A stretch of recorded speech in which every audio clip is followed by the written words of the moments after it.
We will be looking at the entire passage from John 10, verses 1 to 30, and also reflections on Psalm 23. But I want to focus our attention especially on the words, just to concentrate our attention on the words from verse 11, where Jesus says these words, I am the good shepherd. The good shepherd lays down his life for the sheep.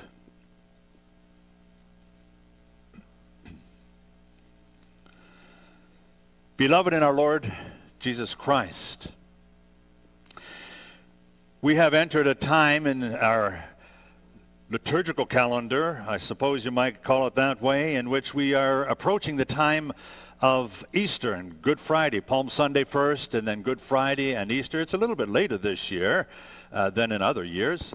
It comes to us on April 14 for Palm Sunday, 19 Good Friday, 21 Easter Sunday. But as we approach that time, it's always good, as it really is any time of the year, but it's always good for us to ask the question that is also asked in the passage that we have here before us, in which the Pharisees, those who don't understand who Christ is, ask him to clarify, who really are you? Are you really the Christ? That's a very good question. Is Jesus really the Christ? And in the context of that, Jesus Christ affirms that he is indeed the Christ. And there are a number of ways in which he identifies himself specifically throughout the book of John especially. John highlights what we have come to know as the I ams of Jesus Christ, where Jesus Christ says, I am the bread of life, and I am the light of the world. I am the gate of the sheep, as we have it here in our passage as well. I am the resurrection and the life. I am the way, the truth, and the life. I am the vine. I am here also the good shepherd. And we want to focus on that I am of the good shepherd. I am the good shepherd. And ask ourselves now, why would Jesus Christ identify himself as being a shepherd? Because in identifying himself as being a shepherd, he is identifying you and I who follow him as his disciples, his followers. We are being identified as sheep whom the shepherd leads. It's helpful for us to see that as we look at Psalm 23 and John chapter 10, John chapter 10 is spoken from the perspective of the shepherd, Jesus Christ. Psalm 23, on the other hand, has the same theme, the shepherd and his sheep. But it is spoken from the perspective of the sheep, one of the sheep in particular, King David. And as we read that, we can incorporate ourselves into the reading of Psalm 23. The Lord is my shepherd, I do not want. I lack nothing. And as we look at that, then we begin to understand that as we come to understand the shepherd and the relationship between the shepherd and the sheep, Jesus Christ and his followers, I want to see three things with you. I want to look first of all at the first 5 verses of John chapter 10, in which we are understanding that we are called upon to hear his voice. You're supposed to hear him calling. And then in verse 6, I'm just walking quickly through the passage here. In verse 6 then, those who are listening to him, the Pharisees and those who are listening to him, respond in disbelief. Really? We don't believe you. And then point number 2 comes to us from verses 7 to 18, in which we are called not only to hear what Jesus Christ is saying to us, but we are to recognize his voice. And in that, it suggests that we are to recognize his voice in the midst of many other voices that are in our world today. And we are to pay attention to his voice only and not follow other voices. This follows in verses 19 to 24 in our passage here in John chapter 10 with more doubts on the part of those who are hearing. They're claiming disbelief, and then they request more clarification from Jesus Christ. We just clarify, really, how is it that you are the shepherd? And how are you Jesus Christ? Really? And then in the final verses of 25 to 30, we'll see in our third point then that those who hear his voice and those who recognize his voice amongst others that are out there also are called upon to respond by following the voice of the Good Shepherd. And so let's look at this as we look together at this passage. In Psalm 23, we have the words that the psalmist says, "The Lord is my shepherd," and there's the identification. "The Lord is my shepherd, I lack nothing." So why are we identified as sheep? Why not cattle? Why not chickens, where he would be the chicken farmer? Why not rabbits, where he would be the caregiver of the herd of rabbits? There's a specific reason why Jesus identifies us as sheep. And we'll see that as we go through the passage. I recall speaking to a farmer at one time. He was a dairy farmer. And he said, I really want to understand what Jesus was talking about when he identifies me. He said he was a follower of Christ, a farmer, Christian farmer. He identifies me as a sheep. Why in the world would he call me and identify me as a sheep? So he chose to purchase 10 sheep along with a ram. He thought, I'm going to try to see what it's like to raise sheep as a side hobby. And he said that experience only lasted about 1 year, and he was ready to give that one up. He understood what Jesus was saying when he identified us as his followers, as his sheep. He said they would eat anything, they would do anything. If there was a little crack in the fence, they would just crash through it. They wouldn't pay attention. They were stubborn. When one sheep would go in one direction in the pasture, they would all go, even though there was danger where that sheep was going. They would follow one another, and they never followed. I had to be out there all the time. I had to be out there consistently in order to protect them. I had to be there all the time to warn them of the dangers and to be sure that they didn't eat the things that they weren't supposed to eat, because they would eat anything that was out in the pastures, even the stuff that was no good for them. He says, I couldn't believe it. And he says, not only that, he said, they multiplied quickly. And he says, before I knew it, I went from 10 to about 40 sheep within the year's period. And he said, I couldn't handle 40 sheep, let alone 10. But it was his way of helping us to analyze them too. Maybe that's something that we need to be reflecting on. And when Jesus calls us his sheep, sheep need daily protection. We need daily protection from Satan and from all that goes on in our world today.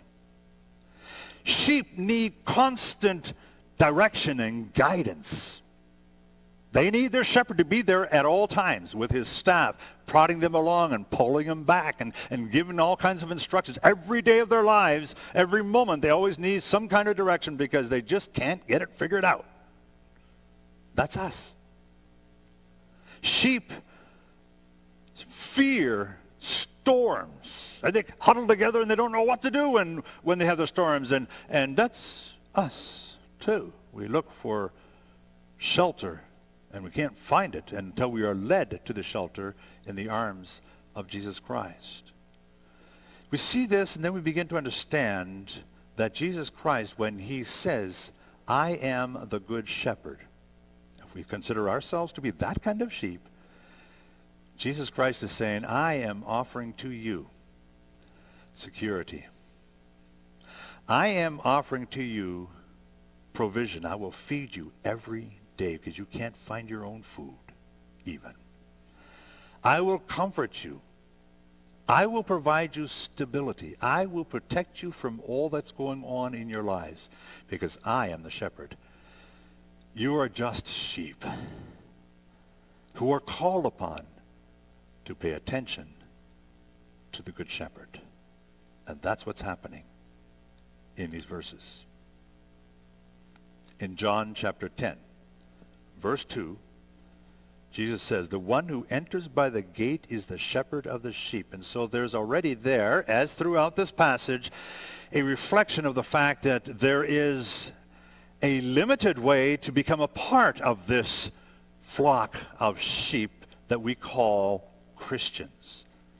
We become Christians only by way of Jesus Christ, in whose name we carry, and the name Christians, Christ followers, Christians.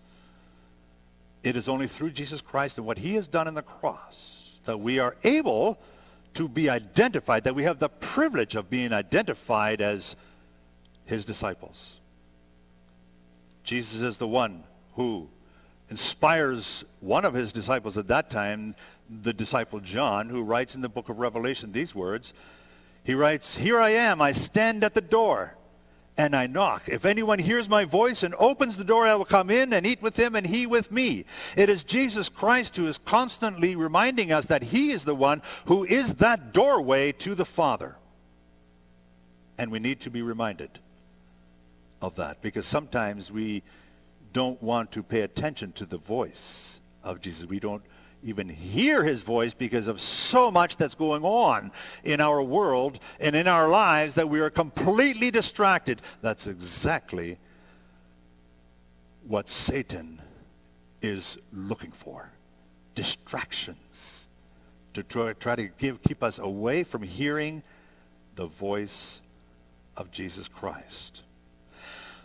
But when Christ comes into that gate and comes into the sheepfold and comes into our lives, as he stands at that door and knocks and comes in, he gives not only joy and peace and security, but he gives life and love and light, a new way of life, a new perspective on looking at things. And we see that becoming very important then, because that knocking on the door is not as though, in the book of Revelation, it's not the knocking on the door as though Jesus was saying, I'm knocking on this door, will you please answer me? That's not what it is, because Jesus Christ is the one who says, I am the gate, I'm the only one through whom you can come, and I have chosen you. You are my sheep. But it is the knocking of the door of one who says, will you respond in obedience now? I have called you to be my disciple. You are one of my sheep. Will you respond now in obedience to me? And it's important for us to be able to see that. Jesus reminds us that we must hear his voice. And we are called upon, by hearing his voice, we are called upon to be his followers. Follower is a disciple of Jesus Christ. They're called Christians. One who follows Jesus Christ and his teachings. Summarized here in the scriptures. This is why we read the Bible in our daily walk of life, or every day of our lives. We are called upon to do daily devotions. We are called upon to do family devotions. We are called upon to do devotions in the church and Bible studies. Why? Because we want to follow the instructions of Jesus Christ. We'll get to that later on about that. But Jesus has rights. Remember, in that document that summarizes our beliefs from the history of the church called the Heidelberg Catechism, that first one that most of us are familiar with, the first question that is asked there is, what is your only comfort in life and in death? What is it that makes you feel comfortable and secure? And the answer, many of us have that memorized. The answer is that I am not my own, but I belong to who? Jesus Christ. That great shepherd, body and soul, in life here and in death beyond, I belong to Jesus. And in belonging to him, we are a follower of him. Even when things are difficult in our lives. Psalm 23, verse 4. Even though I walk through the darkest valley, I will fear no evil, for you are with me. That is a confession of faith, a profession of utmost faith. Even though I go through the darkest of valley in life, those dark times, I will not fear. I will not be afraid because I trust. I'm looking to the good shepherd whom I am following. This shepherd is the one who made us and knows us. Psalm 139, I won't read the verses, but in Psalm 139 it is a psalm dedicated to the fact that God says to us that he knows us from the time we are conceived in the womb, that very split second that we are conceived in the womb of our mother, he knows us. And he knows every detail. And he watches over that conception and that growth up to the birth and on into life after birth. He knows us intimately. He not only knows us intimately, he also has saved us. By nature, we are not in a relationship with Jesus Christ, but he is the one who has said, I will die on the cross for your sins. He's the one who stands between us and God. When we have committed many sins and deserve punishment, he is the one who's our lawyer, you might say. He represents us before God and says, this child of mine has done wrong, but I have borne the punishment for him, set him free. That's what it means to be a sheep of that good shepherd. Do we listen for that voice? Are we hearing that voice of Jesus Christ? Do we even know how to hear it? How do we listen for the voice of Jesus Christ? It's not an audible voice that you would hear him speak to you through the ears. It is a voice that comes to us in the words that he has given to us in his scriptures. We hear Christ speaking when we read the Bible. We hear Christ speaking when we listen to the sound biblical advice of wise, mature Christians, elders in the church, pastors, and mature Christian lay people to whom we listen to the counsel. God speaks to us in Jesus Christ through that. That's what the church is all about. And that, by the way, is why that good shepherd is also the head of the church of Jesus Christ. As we do this, then we begin to understand that we need that security that is provided for us. We need security because we are always feeling insecure about everything that's going on in our lives, because we're not in control, and we want to be in control. And the fact of the matter is, it's true, we are not in control. God is in control. Through Jesus Christ the shepherd, as he shepherds us along. In verse 2, we read from Psalm 23, he makes me lie down in green pastures. He leads me beside the quiet waters. When we're hearing those storms, when we're going through those anxious moments, it's as though that shepherd is calling out now, that good shepherd is calling out to me as a sheep when I'm going through that difficult time in my life, and he's saying, shh, come along over here. Let me take you along. There's a quiet river over here, a quiet creek. Who doesn't like to sit by a quiet creek from time to time just to meditate and just ponder things? That's the opportunity to ponder the things of Jesus Christ, the Good Shepherd, as he leads us into green pastures where there's lots to eat, nourishment beyond our imagination, not just physical nourishment, that too perhaps, but spiritual nourishment. Spiritual nourishment as we have an opportunity to be nourished by reading God's Word, be nourished in our time of prayer with him, and seeing how it is that we can lay all of our concerns before him, and knowing that he will answer and he will provide for us in the midst of all of that. the shepherd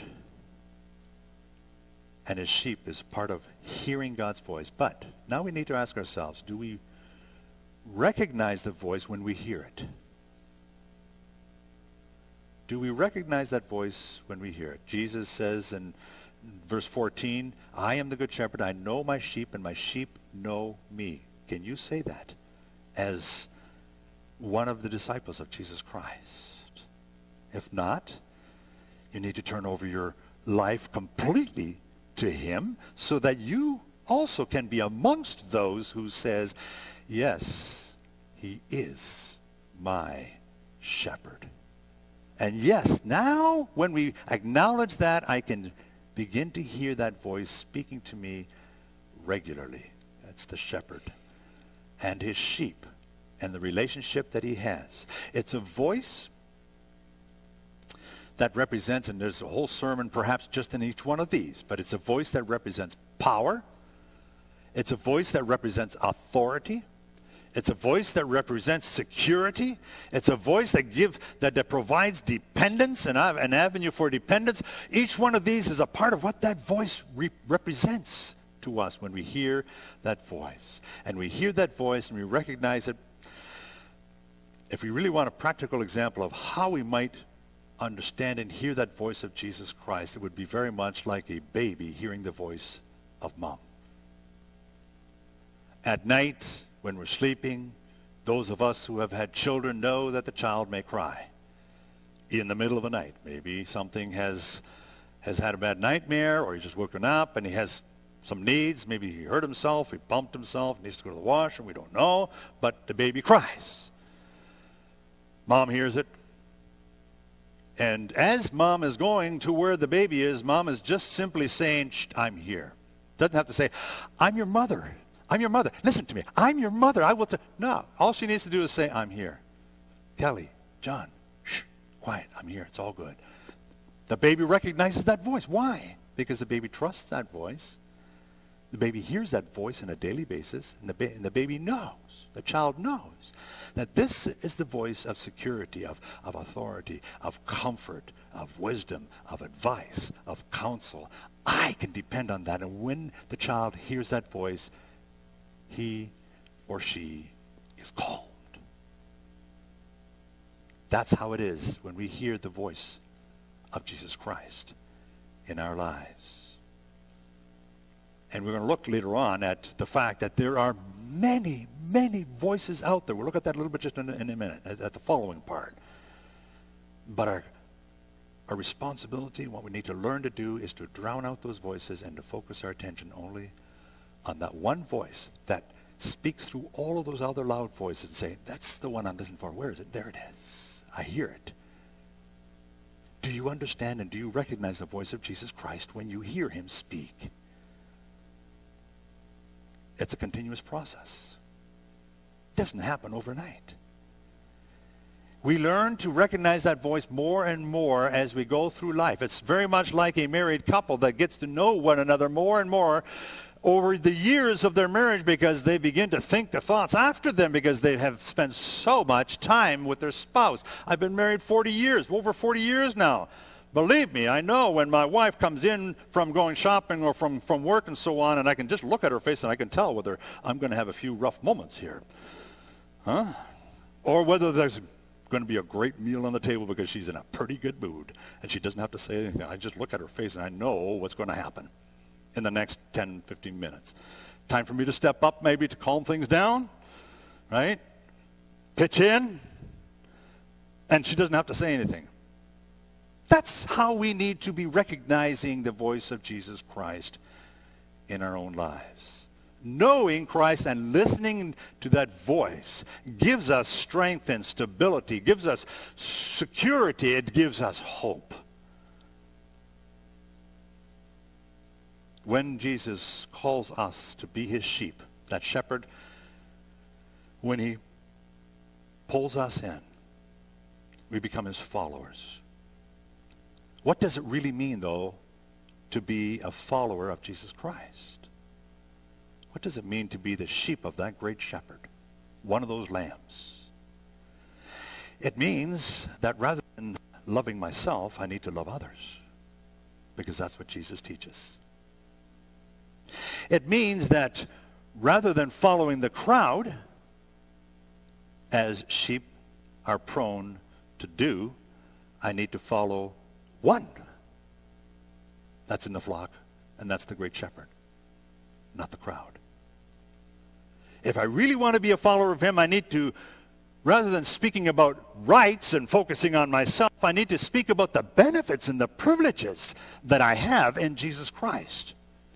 What are my responsibilities in this world because I am a follower of Christ?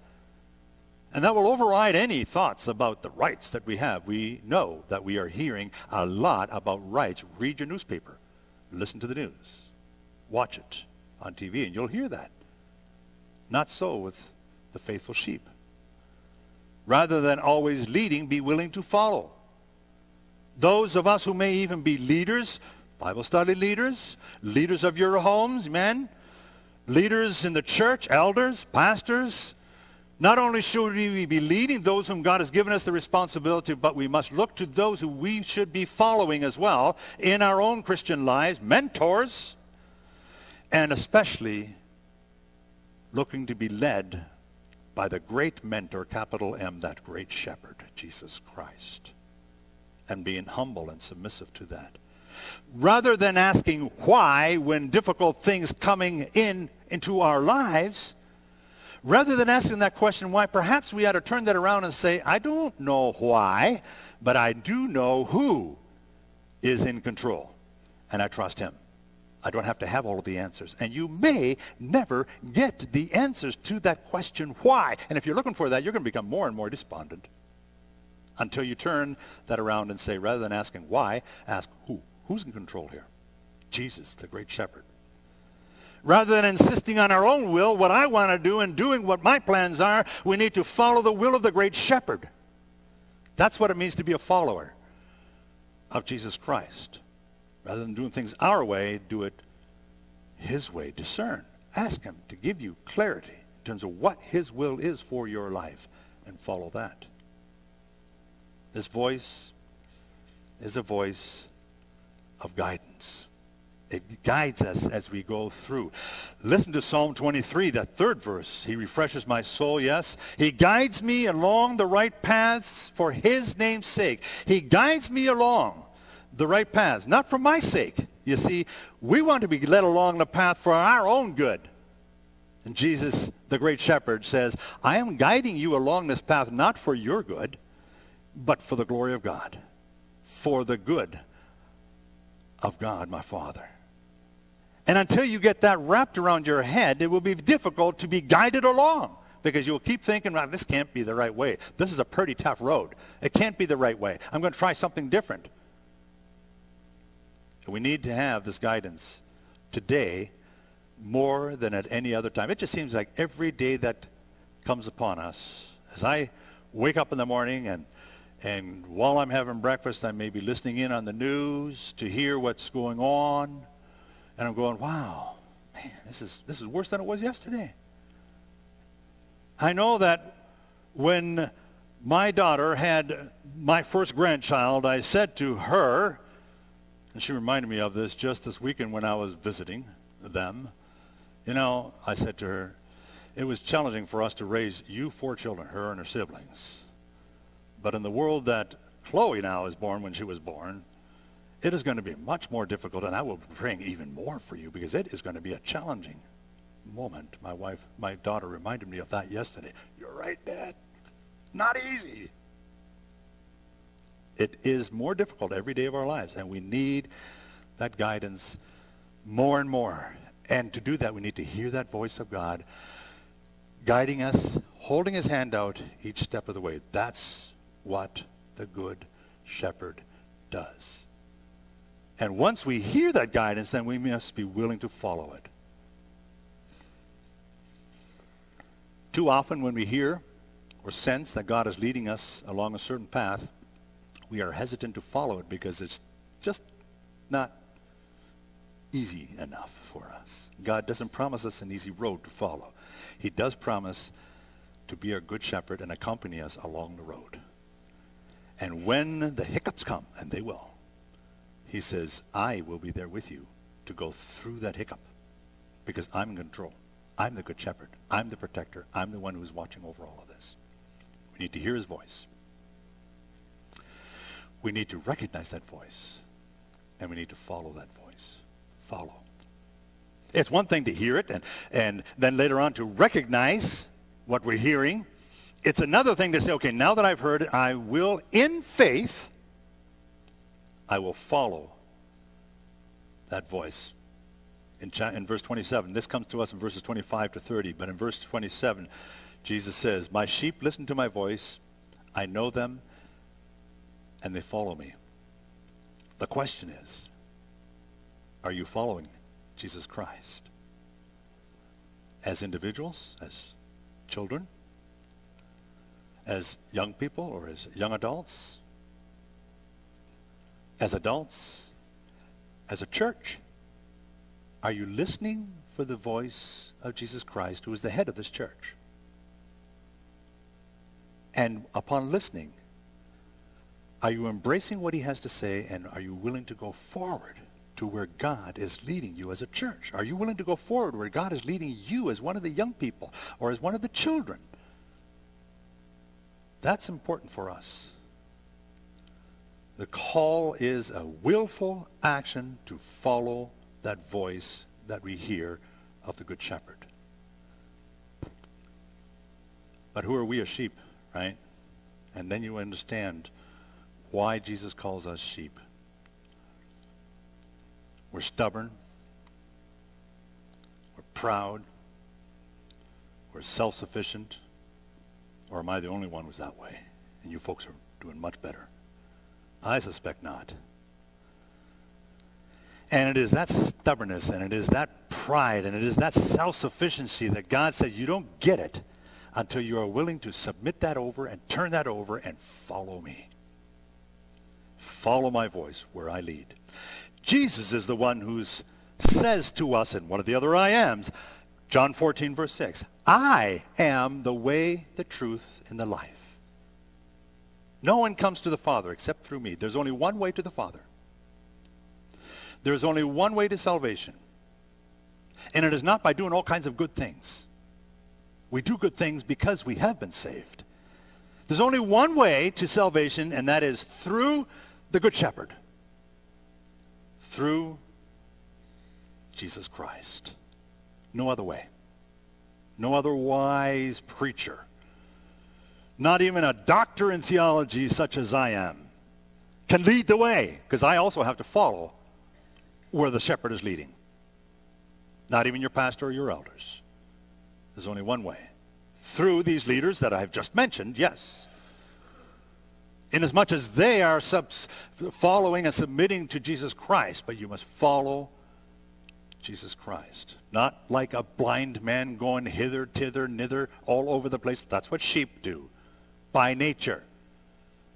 Isaiah the prophet writes about that in chapter 53, verse 6, when he says, I want you to get this identification factor again, even before Jesus Christ comes, the prophet Isaiah, inspired by God's Holy Spirit, God himself as well, says, all we like sheep have gone astray. Each of us has turned to his own way. That's our nature. We're like sheep. And we go astray, have a tendency to go astray. And then Jesus reminds us in John chapter 10, even in verse 10 as well, how easily distracted we are when it says in verse 10, the thief comes only to steal and kill and destroy. I have come that they may have life and that they may have it to the full. I have come so that you may be able to have a full and abundant life. You will only have that full, abundant life if you follow me. If you don't follow me, the thief will come in and destroy your life. It's only going to go, for the disobedient sheep, it's only going to go from bad to worse. And maybe there are those of us here who are on that road from bad to worse, and we need to say, whoa, this is a wake-up call for me. I have not been following as I ought to. I need to go back to following him, or I may need to follow him for that first time and say, yes, I need to follow the great shepherd. And then things will go well for you, not for your sake, but for the sake of the glory of God. Remember that we have the security that when God calls us to be his sheep, he holds us in his hand. What do we have in the last verses of 29 and 30 there of our passage? My Father, who has given them, that is the sheep, his disciples, to me, Jesus Christ, is greater than all. No one can snatch them out of my Father's hand. I and the Father are one. And there's the security. There's the security that we have as sheep of the great shepherd. The one who prepares a table before us, as he says in verse 5, King David in his psalm, you prepare a table before me in the presence of my enemies. You anoint my head with oil. My cup overflows. Does your cup feel like it's overflowing, or does it feel rather empty? If your cup feels empty, follow the great shepherd. And he will fill that cup up, and it will fill and fill and fill, and all of a sudden you're going, whoa, whoa, whoa, whoa, whoa, whoa, this is too much of a good thing. It's overflowing, and that's what Christ offers to his people. An overflowing sense of joy, an overflowing sense of comfort, an overflowing sense of hope. And when we look at this, then we begin to understand that we need to shift our thinking from who I am to whose I am. We have a tendency to think about who I am. So how do I identify myself? I identify myself as being a pastor. I'm a grandfather. I'm an uncle. I'm a pastor. I'm a driver. I'm so many things, right? Who am I? And that's how I identify myself. And Jesus says, wrong. If you're following the great shepherd, you will be asking this question first: whose I am. To whom do I belong? That first question of the Lord's Catechism again. Your identity is not in yourself as a sheep of the flock. Your identity is not even with the flock that is around you. Your identity is in the great shepherd. He's the one who gives us the identity that we need. We are who we are because of the good shepherd. And that flies in the face of many things that we hear in our world today. There are many philosophies out there. I'm not going to get into a philosophy class here. But I am going to say this very simple thing about how we identify those thoughts that are contrary to the scriptures. And it's really not that difficult to identify. Anything that ends with ism can be assured that it is not a part of the gospel of Jesus Christ. Think about that. The word ism really means emphasis on or focused on. And that would be focused on what it precludes that ism, right? Humanism. Ism, focus on, exaggeration of the human. Not God, the human. Ism, individualism. A focus on not God, but on the individual. False teaching. Wrong voice. What's another voice? Secularism. What would that be? Well, that's ism. That would be a focus on or exaggeration of or emphasis on the secular of our world. Everything that's going on in our world today. False teaching. False voice. Listen to the voice of the Good Shepherd. In the midst of the cacophony, which really only means a loud noise of a lot of voices that are out there, all false, but for one.